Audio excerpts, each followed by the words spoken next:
7:31 here in New York City. A Fox News alert. New developments in the release of those 10 U.S. Navy sailors in Iran just about a week ago. The Pentagon now confirming that 2 SIM cards from the sailors' satellite phones were apparently taken by the Iranians. Well, this, of course, Steve, after Secretary of State John Kerry credited Iran diplomacy for their release. But does this really sound like diplomacy? Here to react, former U.S. Secretary of Defense under President George W. Bush and President Obama, Robert Gates. Thanks for being with us on Fox and Friends. Thank you. So, I mean, do you think that we got out-negotiated, and do you think that this is bad for America?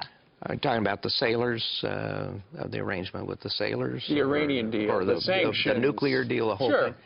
I think that, I think on the nuclear deal, we wanted a deal a lot worse than the Iranians did. There are some good things in the agreement. Getting rid of 98% of their enriched uranium is a good deal. Getting rid of 2/3 of their centrifuges is a good deal. But we were told that we had to have any time, any place inspections. We gave that up. We were told we had to have the history of their research on their nuclear weaponization, and we didn't get that. We gave that up.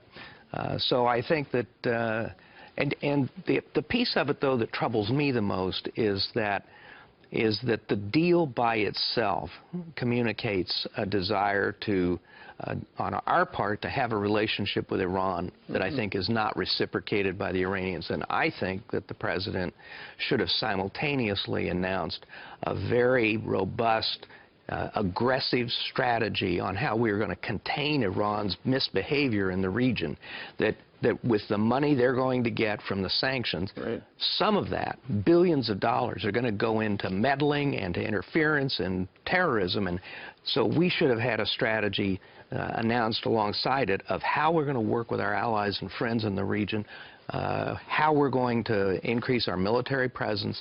In other words, that we're going to push back on the Iranians as hard as necessary. And do you think the point that I brought up at the very beginning with the SIM cards being taken, do you think this shows that Iran is still being a bad actor, still not playing by the rules, but saying that they are playing by the rules? Well, I don't know the specifics of what happened. It's not surprising to me they took the SIM cards. They'll see if they can get any. Is that a big deal? Well, it depends on whether there was classified information on them. Or, you know, if it's just these sailors reporting their positions or something, that's no big deal. But if there is more information, you know, after the British sailors were seized in early 2007, I gave a direction that no American boats, particularly the smaller boats, were to be out in the Gulf and not within the range of a helicopter gunship or a surface warship, because I did not want American sailors to ever end up in the same situation as those British sailors.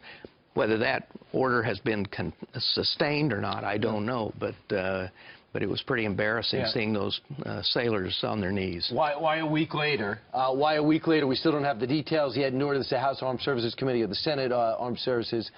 Is unbelievable, and it shows a disrespect to Congress, perhaps. But, Mr. Secretary, I think it's also important to know that we asked the Secretary of State yesterday, when you made that announcement that said how great our relations are and that we solved this problem in a matter of hours and not weeks and days, did you know that video is about to emerge showing our guys on their knees? This is what he said. Take a listen. He was as shocked as we were. I was furious about it, and I immediately contacted my counterpart, and we indicated our disgust at that particular thing. It was clear that it did not come from the Ministry of Foreign Affairs. It was something that I think the military over there released on their own, and it was very, very unfortunate, inappropriate, and as a former sailor, member of the military, I was infuriated by it, and I expressed that very directly to my counterpart. They embarrassed him, embarrassed us. Well, the notion that, you know, that the foreign ministry didn't know, and as though the foreign ministry and the Ministry of Defense or the military are not part of the same government in Tehran, strikes me as a little ingenuous. So you don't buy it. You don't buy it. They did one out of their way, even though it's the most sensitive time between these two countries, us and Iran. You don't buy the fact that this was just there's an uncoordinated effort. You believe it was absolutely coordinated to embarrass. We don't know, and as you suggested, we haven't gotten a report on exactly what happened. But the notion that you basically absolve the regime in Tehran of responsibility by saying, well, the foreign ministry didn't know, I think doesn't work. What about the fact that when you ask Americans, one of the main concerns they have is about their personal security, and one of the things that freaks them out is ISIS.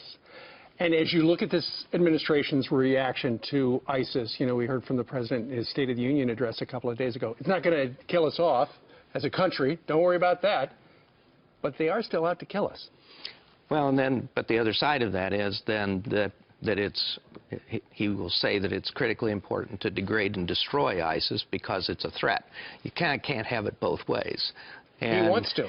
And the reality is that ISIS has shown that it has reach, and in some ways, the more they are pressured inside the caliphate in Syria and Iraq, the more they seem to be reaching outward in places like Libya, in attacks in Europe, attacks in trying to motivate people to attack here, and so on. So I think people are worried about it, and I think there is a sense that the administration has underestimated ISIS from the very beginning. And Mr. Secretary, in your last book, Duty, you criticized President Obama for even losing faith in his own foreign policy and strategy against terrorism. In your new book, A Passion for Leadership, what are we going to take away? Well, I think that what Trump and Sanders have tapped into is a real disgust on the part of a lot of Americans with elected officials and with the paralysis and polarization. But I think there's another aspect of frustration for Americans, and that is that every single day they have to deal with organizations and bureaucracies that don't perform very well. Sure. And it doesn't matter whether you're getting a license a driver's license or a permit to remodel your house. And so the book is really about how anybody in a leadership position, whether you're a mayor, whether you're a county councilman or a member of a school board or in an organization, can make that organization better and more responsive. These bureaucracies can be made to work. And you've done this for decades. You've done it under 8 presidents, various different positions, and you bring up the fact that Napoleon wrestled with it, LBJ wrestled with it, and you've wrestled with it, and you go inside these organizations and try to make them more efficient because you're concerned. You're concerned that there's no young people going into bureaucracies. They're a very small percentage. There's only 7% under 30. Nobody wants to do this. That's about a fourth of what it was 30 years ago in terms of people under 30 who are working for the federal government. But again, the point of the book is that at every level of government and in companies, these things can be made to work better. And this is basically no matter who you are and where you are in an organization, you can make it better. And the truth is, particularly in government, you know, what's going on in Flint, Michigan right now is a perfect example of a bureaucracy that's gone amok. Somebody was trying to save money, so they tapped in the river. Next thing you know, it's so corrosive, there's lead released into the water. But when it comes to Washington, Mr. Secretary, so many people are just, it's just always going to be screwed up. Doesn't have to. I don't believe that, and I believe that but when people you look feel that. Yeah, but if you look at a situation like Veterans Administration, there is no reason for veterans to have to fight their own bureaucracy after fighting the enemy, and yet they do. But those situations, I think, can be fixed, and that's what the book's about. Leadership, accountability, perseverance. Yep. And a lot more. Turf wars and everything else on every level. A Passion for Leadership is the name of the brand new book. Comes out today. Thank you. Mr. Secretary, thank you very much. Any chance for a comeback, another position with another president? I don't think so. They didn't say no. I'm too old for that. You didn't close the door. Time to pass the baton. All right. Thank you, sir. Thank you. All right.